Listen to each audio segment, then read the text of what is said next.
ناظرین، تاریخ انسانی نے بہت سے عظیم بادشاہ دیکھے، لیکن ایک ایسی سلطنت بھی گزری ہے جس کی مثال نہ پہلے کبھی ملی اور نہ قیامت تک ملے گی۔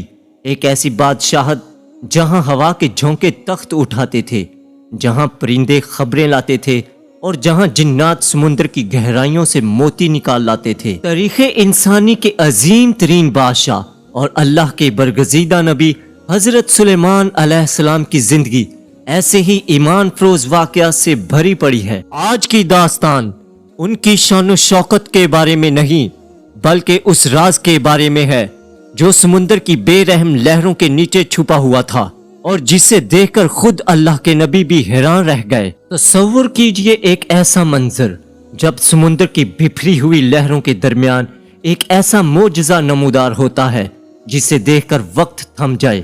جب حضرت سلیمان علیہ السلام نے سمندر کی گہرائیوں میں ایک ایسی چیز دیکھی جس نے کائنات کے رازق کی عظمت کا ایک نیا باب کھول دیا۔ وہ کیا تھا؟ وہ سفید گنبد نما چیز کیا تھی جو سمندر کی تہہ سے برآمد ہوئی؟ اور اس کے اندر چھپا وہ راز کیا تھا جس نے سب کو حیران کر دیا؟ ناظرین، ایک روز حضرت سلیمان علیہ السلام سمندر کے کنارے تشریف فرما تھے۔ لہریں ساحل سے ٹکرا رہی تھیں کہ اچانک آپ کی نظر ایک چھوٹی سی چیونٹی پر پڑی۔ وہ ننھی سی جان اپنے منہ میں اناج کا ایک دانہ دبائے بڑی تگ و دو کے ساتھ سمندر کی جانب بڑھ رہی تھی۔ آپ علیہ السلام نے سوچا کہ یہ خشک زمین پر رہنے والی مخلوق اس تپتے ہوئے پانی کی طرف کیوں جا رہی ہے؟ ابھی آپ یہ سوچ ہی رہے تھے کہ پانی کی سطح پر ایک مینڈک نمودار ہوا۔ اس مینڈک نے اپنا منہ کھولا، چیونٹی اس کے منہ میں جا بیٹھی اور مینڈک نے سمندر کی گہرائیوں میں گوتا لگا دیا۔ ناظرین، وقت گزرتا گیا۔ حضرت سلیمان علیہ السلام وہیں ٹھہرے رہے کہ دیکھیں اس حیرت انگیز منظر کا کیا انجام ہوتا ہے۔ کافی دیر گزرنے کے بعد وہی مینڈک سدے آب پر دوبارہ نمودار ہوا۔ اس نے ساحل پر آ کر اپنا منہ کھولا اور وہ چیونٹی صحیح سلامت باہر نکل آئی۔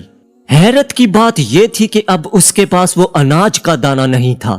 حضرت سلیمان علیہ السلام نے، جنہیں اللہ نے تمام چرند پرند کی زبان سکھائی تھی، اس چیونٹی کو مخاطب کیا اور پوچھا کہ اے چیونٹی، یہ سارا ماجرا کیا ہے؟ تم کہاں گئی تھی اور وہ دانہ کہاں گیا؟ چیونٹی نے عرض کیا کہ اے اللہ کے نبی، سمندر کی اس اتھاہ گہرائی میں جہاں روشنی کی ایک کرن بھی نہیں پہنچتی، وہاں ایک بہت بڑا سفید کھوکھلا پتھر ہے۔ اس پتھر کے اندر اللہ کی ایک مخلوق، ایک اندھا کیڑا رہتا ہے جو نہ ہی باہر آ سکتا ہے اور نہ ہی اپنا رزق تلاش کر سکتا ہے۔ چیونٹی نے مزید بتایا کہ اے اللہ کے نبی، اللہ تعالیٰ نے میری یہ ذمہ داری لگائی ہے کہ میں اس کا رزق اس تک پہنچاؤں، اور اس مینڈک کو حکم دیا ہے کہ مجھے وہ اپنی پیٹھ پر بٹھا کر وہاں تک لے کر جائے۔ مینڈک جب پتھر کے سوراخ پر منہ لگاتا ہے تو میں اندر جا کر اس کیڑے کے منہ میں دانہ رکھ دیتی ہوں اور پھر یہی مینڈک مجھے واپس ساحل تک لاتا ہے۔ حضرت سلیمان علیہ السلام نے پوچھا، کیا تم نے کبھی اس کیڑے کی کوئی آواز سنی؟ چیونٹی نے عرض کی، جی ہاں، جب میں اسے رزق دیتی ہوں تو وہ اللہ کی تسبیح بیان کرتے ہوئے کہتا ہے کہ اے وہ ذات جو مجھے سمندر کی تہوں میں اس پتھر کے اندر بھی نہیں بھولتی، تو اپنے مومن بندوں کو اپنی رحمت سے کبھی محروم نہ کرنا۔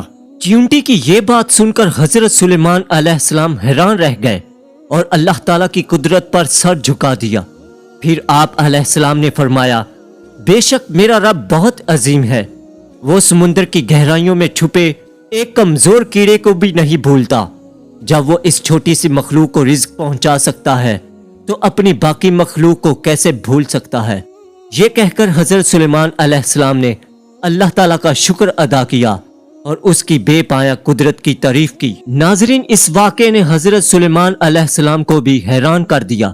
یہ واقعہ ہمیں سکھاتا ہے کہ توکل اور بھروسہ صرف اسی ذات پر ہونا چاہیے جو کائنات کے ہر ذرے کا نگہبان ہے، اور بے شک اللہ کی رحمت اور اس کی قدرت ہر جگہ موجود ہے، چاہے وہ زمین ہو یا سمندر کی گہرائیاں۔